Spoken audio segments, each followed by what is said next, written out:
सफल व्यक्ति सी अटे बंधु जे निज शत्रु उपरे नुहे निज इच्छा आउ क्रोध उपरे विजय हासिल करिता है। जीवन में परिस्थिति जहाँ भी हो जदि से समय निजक शांत रखिपारे ना तेबे आपण जीवन सबु युद्ध जीति पारे। जीवन में शांति चाहूँ ना तेबे समस्त को खुशी रखा चेष्टा करने छाड़ी दिंतु। आउ स्वार्थपर लोकों ठारू ना निजक सब बेले दूर रख। शांति आपे आपे जीवन में आसीज। जो व्यक्ति निजर निंदा शुणा पर भी शांत रही था ना से व्यक्ति सारा संसार उपर विजय प्राप्त करिवार क्षमता रखि थाए। कहीं क्रोध करने द्वारा ना केबे भी कहार भल होई न थाए। क्रोध सबुबेले आम सामने एक नुआ समस्या सृष्टि करि थाए। निजको शांत रखिबा एक साधना अटे। आउ भाभी चिंती कथा कहबा ना यह एक कला अटे। यह समस्त को जना न थाए। यह जी शिखिगला ना से ही जीवन में सुख शांति रही थाए। एठी लोक शरीर को सुंदर रखि थांती जहाँ उपरे ना लोकों नजर थाए किंतु केही केबे मन आउ कर्म को सफा रखि नथांती जहाँ उपरे ना भगवान को नजर थाए। कष्ट समस्तंकर एका भली होता है किंतु समस्तंक पाखरे ना साहस अलग अलग थाए। किए कष्ट को सही न पारी निराश होई भांगी पड़ी थाए आउ किए कष्ट को सही जीवन में आगू बढ़ी थाए।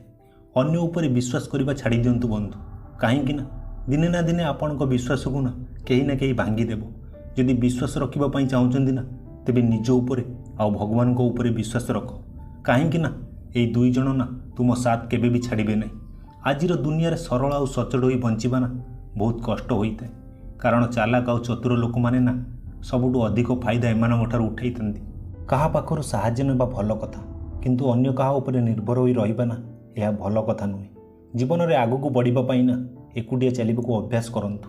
कहीं किए केते भी आपनको साथ देउना कहीं समय आसिले ना से माने भी हाथ छाड़ी देई थांती। जीवन में केबे भी कहा सहित ना जबरदस्ती संपर्क रखा चेष्टा करेंगे ना।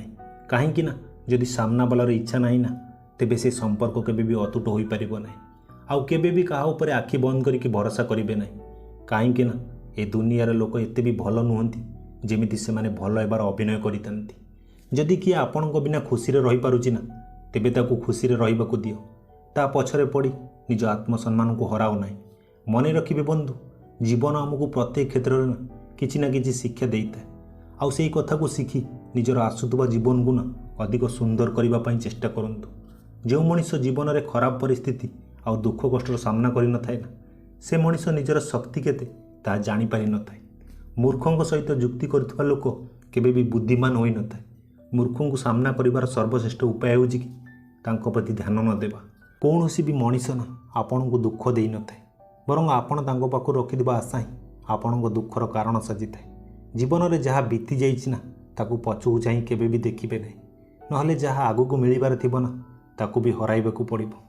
आ बंधु शेष ये कथा मन रखिबे जो मनीष जेते भी आपणार हेतौ ना कहीं प्रथमे से निज विषय ही चिंता करिबो। मन रखिबे ये कथा को। तो बंधु मोर ये छोट छोट कथा जदि आपको भल लगिथिबो ना तेबे वीडियो टिके लाइक शेयर कमेंट करिवे।